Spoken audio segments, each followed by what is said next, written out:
بھی ہیں، یہ مشائخ بھی ہیں جو رکوع و سجود میں اپنی زندگیاں گزارتے ہیں۔ تو اطاعت فرما برداری کا اتنا اونچا اور بلند مقام ہے، یہ اللہ کی نعمت، یہ نعمت کبریٰ ہے۔ اللہ اپنی نعمتوں کو بیان کرنے کا حکم دے رہا، فحدث، ان کو بیان کرو، ان کو بیان کرو۔ تو یہی اچھے عامل کو اچھے بنا رہے ہیں، تو اچھوں کا ذکر کرنا تو اچھا ہے ہی، ذکر کرنے والا بھی اچھا ہو جاتا ہے۔ تو اسی لیے یہ نیکیوں ہی کا اثر ہے۔ سینکڑوں برس گزر جانے کے باوجود ہر محفل میں، ہر موقع پر یہ امتی یہی پوچھتے ہیں کہ ہمارے لیے ہمارے نبی کی سیرت کا نمونہ تو بتلا دیجیے۔ پھر زمانہ دور ہوتا جا رہا ہے، ہم زمانے نبوت سے دور ہوتے جا رہے ہیں، لیکن اس لائے ہوئے پیغام میں ڈھلنے والے نگینوں کو بھی ہم دیکھتے ہیں کہ وہ اللہ والے کی صورت کیسی ہے، اللہ والے کی سیرت کیسی ہے۔ تو گویا یہ اہل علم کا فضل، اہل علم کا درجہ ہی ہے کہ محفلوں میں تذکرہ ان کی نیکیوں کی وجہ سے ہوتا رہتا ہے، اور یہ اللہ والوں کا ذکر کرنا ہماری ہمت افزائی کا، ہماری تسلی تشفی کا سبب بھی بن جاتے ہیں۔ اور پھر اللہ رب العزت اس کی اطاعت اور فرما برداری میں زندگی گزارنے والے کی صورت میں، سیرت میں ایسی کچھ کشش رکھا ہے کہ ان کے ساتھ رہنا، ان کی نگاہوں میں رہنا، ان کی تربیت میں رہنا بڑی مشقتوں میں بھی آسانی پیدا کر دیتا ہے۔ تو یہی وجہ ہے کہ اللہ والے کے ساتھ رہنے والا عبادات سے بیزار نہیں ہوتا، عبادات میں غفلت نہیں کرتا۔ ایک صاحب بہت پابند تھے، لیکن نمازوں میں سستی ہو رہی تھی، نماز پڑھتے ہیں تو دل نہیں لگ رہا تھا، تو وہ اپنے دور کے ایک اللہ والے سے بتاتے ہیں کہ میرا عبادات میں دل نہیں لگ رہا ہے، تو صرف اتنا ہی کہے کچھ وقت ہمارے ساتھ گزار لو۔ بس ان کے پاس وہ جانا تھا، باوضو رہنا بھی ان کے لیے آسان ہوا، نمازیں پڑھنا بھی آسان ہوا، تہجد کا ادا کرنا بھی ان کے لیے بات نہ رہا۔ پھر کچھ ہی عرصے کے بعد عبادات کا ذوق ان کے اندر پیدا ہونے لگا، تو کسی کتاب سے نہیں، یہ اللہ والے کی صحبت اور اس کے ساتھ رہنے کا اثر تھا جو عبادات میں پیدا ہونے لگا۔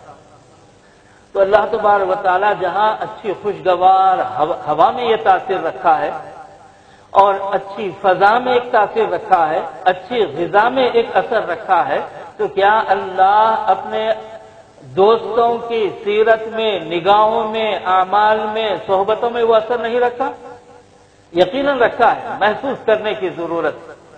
غذا میں جب اثر ہے، فضا میں جب اثر ہے، ہوا میں جب اثر ہے، آوازوں میں جب اثر ہے، تو کیا اللہ کی یاد میں گزرنے والی سانسوں میں، ایسی سیرتوں میں کوئی اثر نہیں رہے گا؟ یقیناً اس میں بھی اثر ہے، یقیناً اس میں بھی اثر ہے۔ تو اب ہم کو یہی دیکھنا ہے، کیا صحبت کا اثر ہوتا؟ یقیناً ہوتا۔ دوستی فائدہ مند ہے، دوستی جیسا دوست ملے گا ویسی اس کی سیرت بنتے رہے گی۔ اگر ہم یہ سمجھیں گے کسی گمراہ شخص کے ساتھ، کسی دہریے کے ساتھ، کسی دنیا دار کے ساتھ، بھئی ان کے ساتھ وقت مت گزارو، نہیں، اچھی چیز ہم لے لیں گے، بری چیز سے ہم بچیں گے۔ تو اب یہ دیکھنا یہ ہے کیا لیں گے، چھوڑیں گے، اتنی صلاحیت ہے کہ کس چیز کو چھوڑنا چاہیے، کس چیز کو لینا چاہیے۔ آج کے معاشرے میں خصوصاً ہم مسلمان ہونے پر فخر تو کرتے ہیں، مسلم دنیا بھر میں اتنی دور دراز علاقوں میں تک پھیلے ہوئے ہیں، کوئی اور قوم تعداد میں ہمارے برابر نہیں، لیکن اس کے بعد دیکھیے دہریے بھی دنیا میں ہے، ان کے بھی ملک ہے، کچھ کفار اور مشرک بھی ہیں، ان کے بھی ملک ہے، یہودی بھی ہیں، عیسائی بھی ہیں، لیکن بتائیے دنیا میں کہاں عیسائی سے لڑ رہے ہیں، کہاں یہودی سے لڑ رہے ہیں، کہاں مشرک سے لڑ رہے ہیں؟ ہے تو کچھ چنندہ کچھ واقعات ملیں گے، لیکن برسوں سے اور پوری توانائی، ملک کے خزانے، اچھوں کی صلاحیتیں سب خرچ کرتے ہوئے لڑنے والی قوم دنیا میں آج صرف مسلم ملیں گے، صرف مسلم ملیں گے۔ ہتھیار نہیں بناتے مگر لڑائی ضرور کر رہے ہیں۔ مارنے والا جو ہتھیار لے رہا ہے، مرنے والا جو ہتھیار اپنے پاس رکھا ہے، وہ کون سے مسلم ملک کے ہیں؟ اور پھر ہم اتنے گئے گزرے ہو گئے، نہ ہم کو ہماری پہچان کا شعور ہے کہ ہماری پہچان کیا اہمیت رکھتی۔ لباس سے نہیں پہچانے جائیں گے ہم کون، حجامت سے نہیں پہچانے جائیں گے ہم کون۔ یہ تو روز کی زندگی ہو گئی، لباس اور سر کیسا رہنا چاہیے۔ عبادتوں میں بھی نہیں پہچانے جا رہے ہیں کہ یہ ہمارے ساتھ نماز پڑھنے والا ہے کون، کیوں؟ اس کی اداؤں کا انداز، اس کا طریقہ، یہ خاشعین مومنوں کو جو خوشخبری سنائی گئی ہے، قد افلح المؤمنون الذین هم فی صلاتهم خاشعون۔ نماز سے بڑھ کر اور کیا کام ہے زندگی میں، اس سے اہم اور کیا ہماری ضرورت ہے اور کیا مقصد؟ اس میں بھی خاشعین کی شرط لگا رہا ہے۔ خشوع کس کو کہتے ہیں؟ ظاہری طور پر پابند دکھے۔ کیا ہم کو سیرت میں یہ بات نہیں ملتی کہ حضور علیہ الصلوۃ والسلام اور صحابہ کرام نماز جب ادا کر رہے ہیں، پرندے یہ سمجھتے تھے یہ خشک لکڑی ہے۔ صحابہ میں بھی ایسی زندگی ملتی ہے کہ پیر میں زخم ہے، ہاتھ لگا نہیں سکتے، لیکن نماز کی حالت میں ہے تو تیر بھی پیر سے نکال لیا گیا، نمازی کو پتہ بھی نہیں چلا۔